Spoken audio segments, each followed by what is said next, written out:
Hello everyone. तो आज हम डिस्कस करेंगे राइजोपस के बारे में। सबसे पहले हम इसकी क्लासिफिकेशन या सिस्टमेटिक पोजीशन डिस्कस करते हैं। तो सबसे पहले इसका जो किंगडम है वो क्या है, फंजाई। फाइलम है इसका जाइगोमाइकोटा। क्लास है इसका zygomycetes. Order is mucorales. Family is mucoraceae. Genus is rhizopus and species इसकी याद रखोगे आप, राइजोपस स्टोलोनिफर। देन एक और एग्जांपल याद रखोगे, राइजोपस ओराइजे एंड राइजोपस माइक्रोस्पोरस। ठीक है, तो जो भी जीनस एंड स्पीसीज हैं उसको आपने अंडरलाइन करके लिखना है।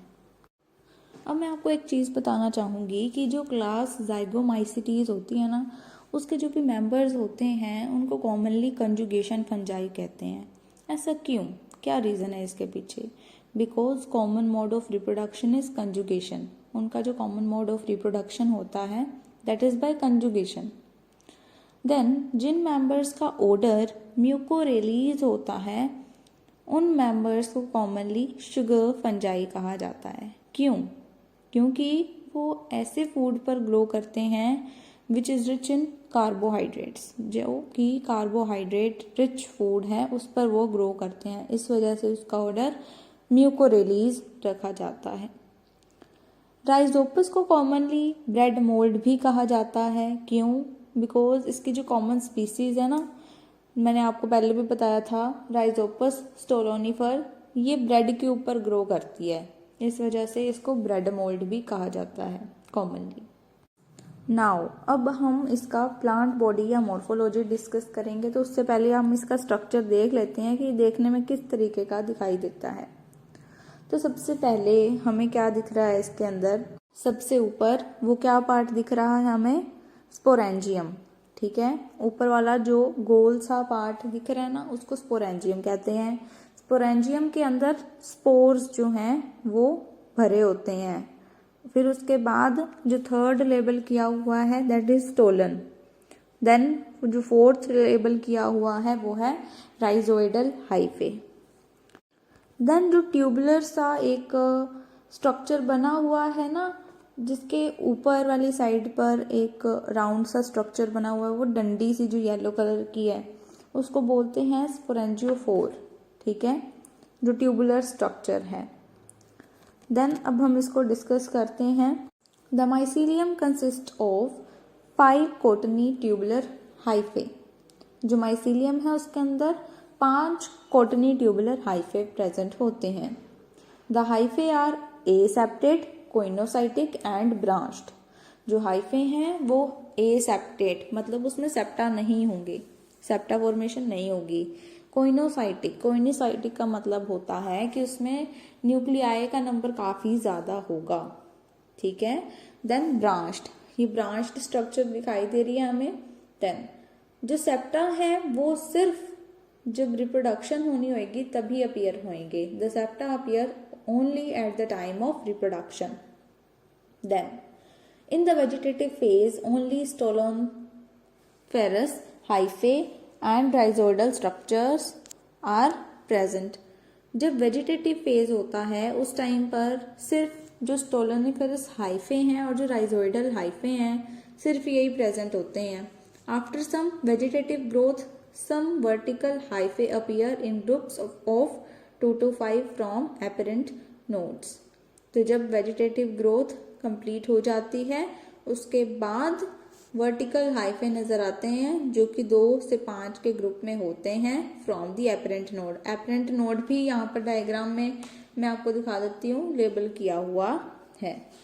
ठीक है, देन उसके बाद है कि these hyphae are known as sporangiophore. अब ये मैंने आपको पहले ही बता दिया था कि ये जो ट्यूबुलर स्ट्रक्चर है ना इसको बोलते हैं स्पोरेंजियोफोर।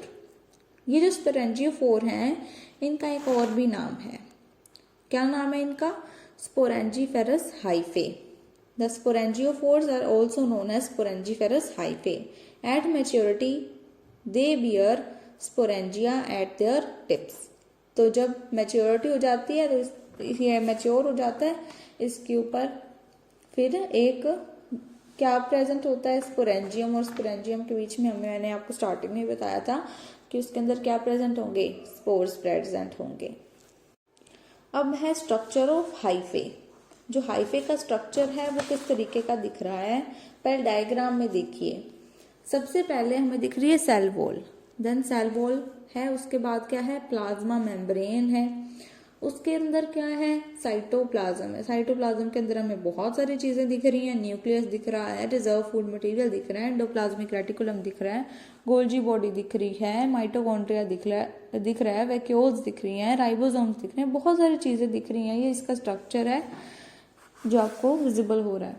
नाउ अब हम इनको आपको किस तरीके से नोट बना के लिखना होता है एग्जाम में, उस टाइप से भी बता देते हैं कैसे लिखना है।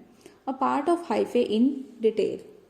फर्स्ट पॉइंट क्या है कि the hyphae of Rhizopus are tubular structure. जो हाइफे है राइजोपस का वो ट्यूबुलर स्ट्रक्चर है, मैंने पहले भी बताया था। सेकेंड पॉइंट क्या है कि they are aseptate, that is septa are absent. ये एसेप्टेड हैं, मतलब इसमें सेप्टा एब्सेंट होगा। They appear only at the time of reproduction और एनी इंजरी। जब रिप्रोडक्शन होनी होगी तभी ये अपीयर होंगे, या फिर इंजरी हुई है तो अपीयर हो सकते हैं septa, otherwise this is aseptate. Then the cell wall is present which is made up of fungus cellulose. अब जो इसके अंदर सेल वॉल बनी हुई है ना, ये किस चीज की बनी हुई है? फंगस सेलुलोज की बनी हुई है, जिसको हम काइटिन भी कहते हैं, which is the polymer of N acetyl glucosamine. ये सेल वॉल का फंक्शन क्या है? Cell wall gives protection and mechanical strength, ठीक है। Then it is permeable to all substances dissolved in water. Fourth point क्या है कि below the cell wall plasma membrane is present which is selectively permeable. तो जो cell wall है उसके नीचे कौन सी मेम्ब्रेन प्रेजेंट है? Plasma membrane. और वो कैसी है? विच इज सिलेक्टिवली परमिएबल, मतलब ऐसा नहीं है कि सभी चीजों को वो अंदर आने देगी, सिलेक्ट करेगी, फिर वो जो सिलेक्ट उसने करी उसको ही अंदर आने देगी, वही चीज को, ठीक है। देन फिफ्थ पॉइंट है कि the cytoplasm contains nucleus, vacuole, endoplasmic reticulum, mitochondria and a number of ribosomes, dictyosomes et cetera. Cytoplasm के अंदर क्या क्या चीजें हैं? न्यूक्लियस है, वैक्यूल है, एंडोप्लाज्मिक रेटिकुलम है, माइटोकॉन्ड्रिया है, नंबर ऑफ राइबोसोम्स हैं, डिक्टियोसोम्स मीन्स गोल्जी बॉडीज या गोल्जी कॉम्प्लेक्स इसके अंदर प्रेजेंट है। और भी बहुत सारी चीजें प्रेजेंट है, वैक्यूल्स प्रेजेंट है, रिजर्व फूड मटेरियल प्रेजेंट है, right. Now the sixth point is the reserve food is in the form of oil globules and glycogen particles. तो जो रिजर्व फूड है वो किस फॉर्म में है? Oil globules and glycogen particles की form में है। सेवंथ पॉइंट है कि a number of nuclei are present in the cytoplasm. बहुत सारे न्यूक्लियाई साइटोप्लाज्म के अंदर प्रेजेंट होते हैं। Thus hyphae are known as aseptate and multicellular, such hyphae are known as coenocytic. Coenocytic हमने पहले भी पढ़ा वर्ड, तभी मैंने आपको मतलब बताया था कि इसमें बहुत सारे न्यूक्लियाई जो हैं वो प्रेजेंट होते हैं, ठीक है।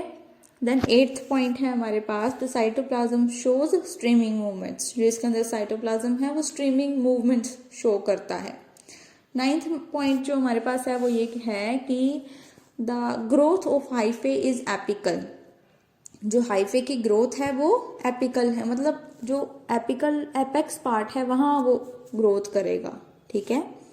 The apical region contains chitosomes for the growth of hyphae. Apical region में क्या चीज प्रेजेंट है? काइटोसोम्स, जो कि हाइफे की ग्रोथ के लिए रिस्पॉन्सिबल हैं। Chitosomes are specialised vesicles which cause hyphal growth. जो काइटोसोम्स हैं वो ऐसी स्पेशलाइज्ड वेसिकल्स हैं जो कि हाइफल ग्रोथ करती हैं, जिनकी वजह से हाइफे की ग्रोथ होती है। अब हम डिस्कस करते हैं the mode of nutrition. First point है कि rhizopus is a saprophyte and grows on organic matter. जो राइजोपस है वो एक सेप्रोफाइट है, मीन्स वो dead and decaying organic matter पर ग्रो करता है। सेकेंड पॉइंट है हमारे पास all the rhizoidal hyphae help in the absorption of food from the substratum. जो नीचे इसके आपने स्ट्रक्चर देखा था तब हमने इसमें देखा था राइजोइडल हाइफे, वो जो राइजोइडल हाइफे है ना, उनका क्या फंक्शन है, या तो वो किसी न किसी चीज के साथ अटैच होने में हेल्प करेंगे, एंड जब भी फूड लेना है तो वो फूड भी उस सबस्ट्रेटम से अटैच होके उस राइजोइडल हाइफे की हेल्प से ही इस पूरे फंजाई को, राइजोपस को फूड मिलता है। ठीक है, तो ये एब्जॉर्प्शन ऑफ फूड में हेल्प करता है। थर्ड पॉइंट है हमारे पास कि they secrete digestive enzymes like amylase, protease, cellulase in the substratum. तो जब ये सबस्ट्रेटम के साथ अपनी राइजोइडल हाइफे के साथ अटैच हो गया है तो उसने उससे उस सबस्ट्रेटम से अपना फूड लेना है ना, तो उसके अंदर वो क्या करता है, डाइजेस्टिव एंजाइम्स को सिक्रीट कर देता है। मैंने बताया अमाइलेज, प्रोटीएज, सेलुलेज, इनको सिक्रीट कर देगा। देन इससे सिक्रीट होने से क्या होगा कि जो भी नॉन डिफ्यूजिबल फूड है, ठीक है, वो डिफ्यूजिबल फॉर्म में या फिर सोल्यूबल फॉर्म में कन्वर्ट हो जाता है। वही फोर्थ पॉइंट में भी लिखा हुआ है कि these enzymes convert non diffusible organic food of the medium into diffusible or in the soluble form. The digestion is thus external और extracellular। तो यहाँ पर डाइजेशन कौन सा मोड हो रहा है, यहाँ पर एक्सटर्नल, मतलब कि बाहर ही हो रही है ना डाइजेशन, तो ये क्या हो जाएगा, एक्स्ट्रा सेलुलर। फिफ्थ पॉइंट है हमारे पास, these soluble substances are readily absorbed by protoplasm of the hyphae। जो भी सोल्यूबल सब्सटेंसेस हैं वो फटाफट प्रोटोप्लाज्म जो है हाइफे का, वो फटाफट इसको एब्जॉर्ब कर लेता है। अब जो हम डिस्कस करेंगे वो है रिप्रोडक्शन। रिप्रोडक्शन 3 तरीके से हो सकती है। पहला तरीका है वेजिटेटिव रिप्रोडक्शन, दूसरा है एसेक्सुअल, एंड थर्ड जो मेथड है वो है सेक्सुअल रिप्रोडक्शन का। तो अब हम सबसे पहला जो तरीका है वो डिस्कस करते हैं, which is vegetative reproduction. Vegetative reproduction is by fragmentation and each of the fragments of a stolon develops separately making a complete mycelium। तो जो वेजिटेटिव हमारे पास रिप्रोडक्शन का मेथड है वो किस प्रोसेस से होगा, यहाँ पर फ्रेगमेंटेशन से होगा, और उसमें एक जो फ्रैगमेंट है स्टोलन का उससे एक कंप्लीट माइसीलियम डेवलप हो सकता है। नेक्स्ट हमारे पास जो मेथड है वो है एसेक्सुअल रिप्रोडक्शन का। जो एसेक्सुअल रिप्रोडक्शन है वो हमारे पास स्पोरेंजियोस्पोर्स एंड क्लेमाइडोस्पोर्स एंड हमारे पास एक और है ओइडिया फॉर्मेशन होती है। इन तरीकों से एसेक्सुअल रिप्रोडक्शन होती है हमारे पास राइजोपस में। ठीक है, तो इसमें फर्स्ट पॉइंट है हमारे पास, it is generally occurs by sporangiophores which are formed in the favourable conditions. Generally देखा जाए तो स्पोरेंजियोफोर्स से ही रिप्रोडक्शन यहाँ पर होती है अगर फेवरेबल कंडीशंस हैं। सेकेंड पॉइंट है कि the spores are formed in sporangia. Sporangia जो है उसके अंदर स्पोर्स बनते हैं which are at the tip of sporangiospores. अगर आपको डायग्राम याद है तभी आपको पूरा समझ में आएगा। डायग्राम बिल्कुल ध्यान से देखो फिर आप इसको समझ पाओगे। जो स्पोरेंजियोफोर है, जो ट्यूबुलर एक स्ट्रक्चर है, उसके ऊपर हमारे पास एक पार्ट है, वो स्फेरिकल सा पार्ट है, उसको बोला जाता है स्पोरेंजिया, और स्पोरेंजिया के अंदर क्या होते हैं, स्पोर्स होते हैं। थर्ड पॉइंट है the formation of sporangium takes place in the following stages. किस तरीके से स्पोरेंजियम बनता है, मतलब वो स्फेरिकल स्ट्रक्चर किस तरीके से बनता है, उसके अंदर स्पोर्स किस तरीके से बनते हैं, वो पूरा प्रोसेस सब हम डिस्कस करते हैं। फर्स्ट पॉइंट यहाँ पर हमारे पास क्या लिखा है, cytoplasmic migration. All the contents of cytoplasm coiled at the tip of sporangiospore which swells to form a spherical sac। तो जो भी यहाँ पर साइटोप्लाज्मिक की माइग्रेशन हो जाएगी, मतलब जो भी कंटेंट्स है ना साइटोप्लाज्म के, वो सारे जो हैं स्पोरेंजियोफोर के टिप पर इकट्ठा होने शुरू हो जाते हैं, और उससे वो जो ऊपर वाला टिप वाला पार्ट है वो थोड़ा स्वेल होने लग जाता है, स्फेरिकल सा स्ट्रक्चर तैयार हो जाता है, जिसको हम क्या बोलते हैं लेटर ऑन, जिसका नाम ही क्या बन जाता है, स्पोरेंजियम। ठीक है, अभी जो हम बोलेंगे कि जो भी कंटेंट साइटोप्लाज्म के ऊपर इकट्ठे हुए हैं ना, तो इसलिए हम जो ऊपर इकट्ठा हुआ है ना साइटोप्लाज्म का कंटेंट, चीज को बोलेंगे स्पोरोप्लाज्म। सेकंड जो पॉइंट है वो है हमारे पास vacuolisation. The dense cytoplasm is known as sporoplasm. तो ये जो डेंस साइटोप्लाज्म है इसको क्या बोलते हैं? स्पोरोप्लाज्म। मैं आपको बता चुकी हूँ, यहाँ पर डायग्राम में भी लेबल किया हुआ है स्पोरोप्लाज्म। ठीक है, ध्यान से डायग्राम देख के फिर आपको समझ में आएगा। Now small vacuoles appear in the lower region of the sporoplasm which is known as columellaplasm। अब क्या होता है कि जो स्पोरोप्लाज्म है ना उसके लोअर रीजन में, नीचे वाले रीजन में जो है हमारे पास छोटी छोटी वैक्यूल्स दिखनी अपीयर हो जाती हैं, मतलब फिर उस रीजन को हम क्या बोलते हैं? कोल्यूमेलाप्लाज्म। ठीक है, उसके अंदर छोटी छोटी वैक्यूल्स लोअर रीजन में अपीयर होनी शुरू हो जाएंगी। देन हमारे पास थर्ड पॉइंट है कोल्यूमेला formation. A wall is secreted between the sporoplasm and the columellaplasm. It produces a dome-shaped structure called columella।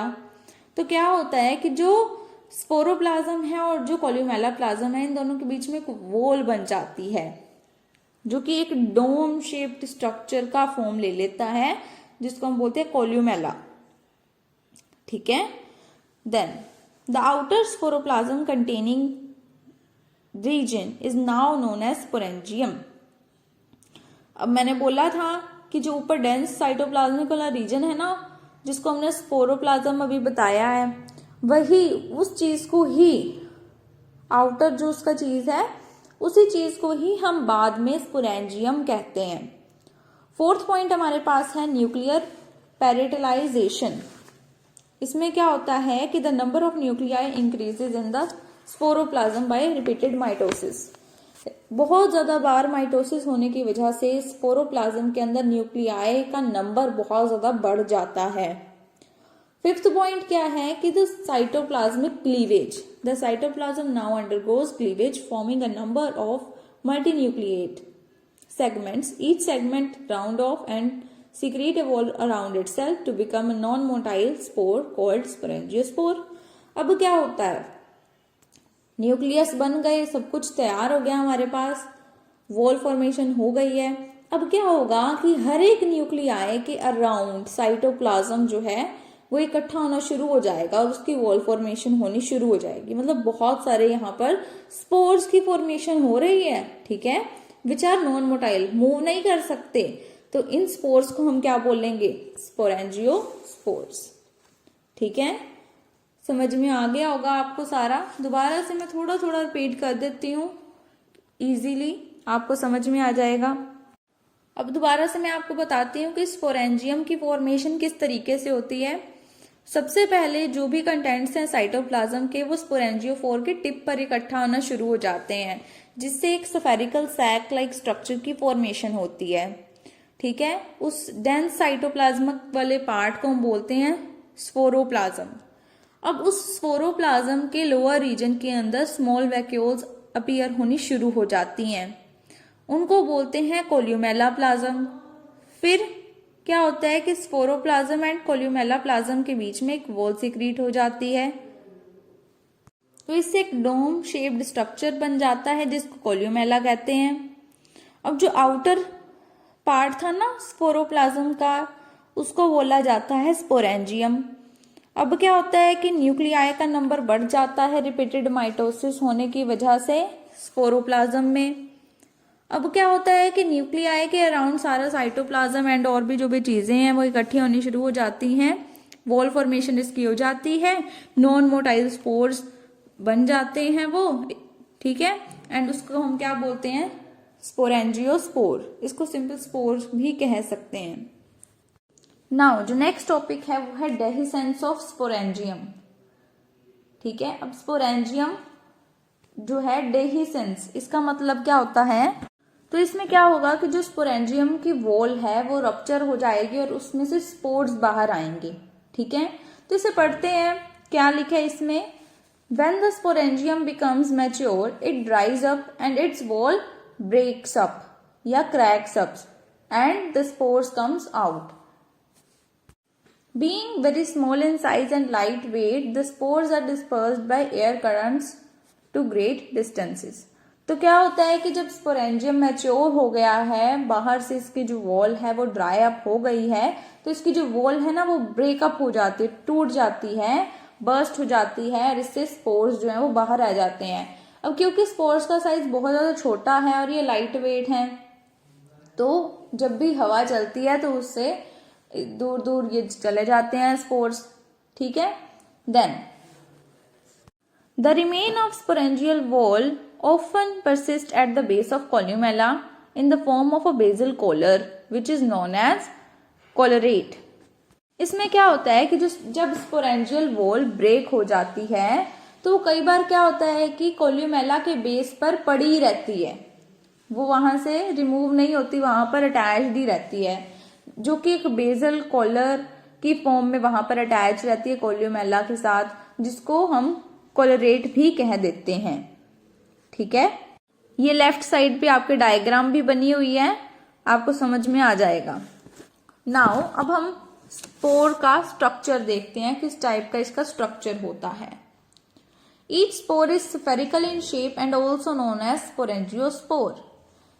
हर एक स्पोर का जो देखने में उसका स्ट्रक्चर कैसा है, शेप कैसा है, उसका स्फेरिकल है, राउंड शेप है, और इसको हम स्पोरेंजियोस्पोर भी कहते हैं। The wall is single layered and may be smooth और sculptured। अब जो ये इसकी वॉल है ना वो सिंगल लेयर्ड ही है, एक ही वॉल है इसके ऊपर, एंड ये स्मूथ भी हो सकते हैं, स्मूथ वॉल्ड भी हो सकते हैं एंड स्कल्पचर्ड भी हो सकते हैं। ये ऊपर डायग्राम भी बनी हुई है, smooth walled and sculptured. Spore के अंदर क्या क्या चीजें प्रेजेंट हैं वो भी ये डायग्राम में यहाँ पर लिखा हुआ है कि ये इसकी वॉल है, ये इसका न्यूक्लियस है, इसका ऑयल जो इसके अंदर मटेरियल है, फूड, रिजर्व फूड मटेरियल। अब देखिए, the cytoplasm contains nucleus, mitochondria, endoplasmic reticulum, dictyosomes which is also known as Golgi bodies and reserve food material in the form of oil and glycogen. ठीक है, same सी बात है। अब हम देखते हैं कि स्पोर की जर्मिनेशन कैसे होती है, जर्मिनेशन ऑफ स्पोर। ठीक है, they remain viable for a long period, they germinate immediately after falling on a suitable substratum, that is the medium। जो इसका मीडियम है वो कौन सा चाहिए, मोइस्ट, एंड टेम्परेचर क्या होना चाहिए, 15 to 20 डिग्री सेल्सियस।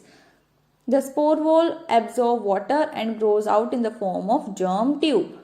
क्या होता है कि जो स्पोर है वो काफी टाइम तक वायेबल रहता है, मतलब इसका मतलब क्या होता है कि काफी लंबे टाइम तक अगर इसको हम ऐसे ही रख दें और उसके बाद इसको फेवरेबल कंडीशंस मिल जाएं तो ये आराम से ग्रो कर सकता है। ठीक है, जर्मिनेट फिर से ये कर सकता है।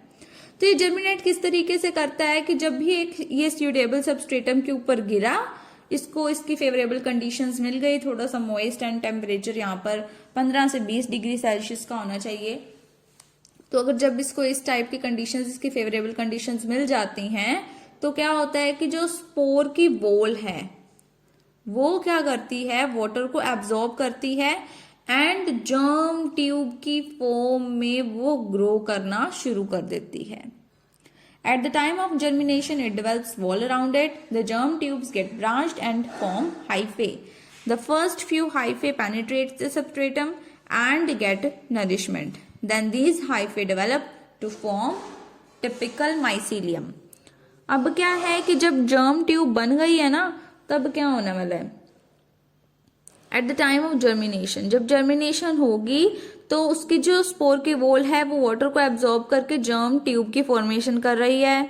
अब जर्म ट्यूब थोड़ा सा बड़ा हो जाता है और उसमें ब्रांचिंग होनी शुरू हो जाती है और वो हाइफे की फॉर्मेशन हो जाती है उसके अंदर। अब जब थोड़ी सी हाइफे उसके अंदर निकल गई ना, तो वो किसी ना किसी सबस्ट्रेटम के साथ अटैच होकर वहां से नरिशमेंट लेती रहेंगी एंड नरिशमेंट वो गेन करती रहती हैं एंड उनकी आगे और भी ग्रोथ होती रहती है और भी हाइफे जो हैं वो प्रोड्यूस होते रहते हैं और फिर कुछ टाइम बाद क्या बन जाता है, एक टिपिकल माइसीलियम की फॉर्मेशन हो जाती है। डायग्राम यहाँ फिर से बना हुआ है कि ये स्पोर है, स्पोर की यहाँ पर आगे इसने जर्मिनेट किया और जर्म ट्यूब की फॉर्मेशन हुई और धीरे धीरे ये एक टिपिकल माइसीलियम में कन्वर्ट हो गया।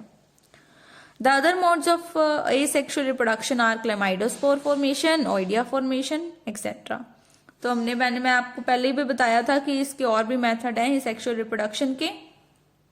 तो अगर क्लेमाइडोस्पोर की फॉर्मेशन होती है तो आपको बता दो ये अनफेवरेबल कंडीशंस में होती है, ठीक है। इसमें क्या होता है कि जो माइसीलियम है वो अनफेवरेबल कंडीशंस में हमारे पास इसकी फॉर्मेशन होती है। इसके अंदर जो स्पोर्स होते हैं वो रेस्टिंग स्पोर्स होते हैं, एंड जब फेवरेबल कंडीशंस आती हैं तो हर एक माइसीलियम जो है वो एक नए हर एक जो क्लेमाइडोस्पोर है सॉरी वो एक नए माइसीलियम को उसको प्रोड्यूस करेगा। तो अब पढ़ते हैं क्या लिखा है कि the chlamydospore are the resting spores formed in the mycelium during unfavorable conditions.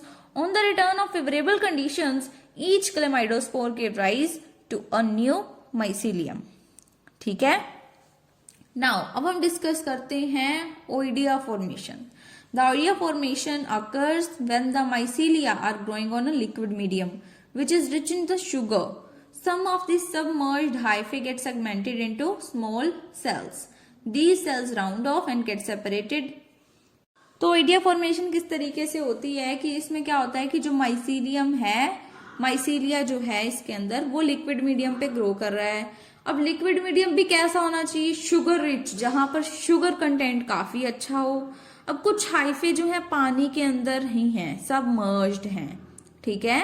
तो वो सेगमेंट करती हैं, मतलब उनसे सेगमेंटेशन होती है और छोटे छोटे सेल्स प्रोड्यूस होते हैं। वो छोटे छोटे जो सेल्स है ना वो राउंड ऑफ होते हैं, मतलब एक सर्कल जैसी या स्फेरिकल शेप उनकी हो जाती है और वहां से वो सेपरेट हो जाते हैं। अब ये जो सेल्स बने हैं ना राउंडेड सेल्स या स्फेरिकल सेल्स, इनको बोला जाता है ओइडिया।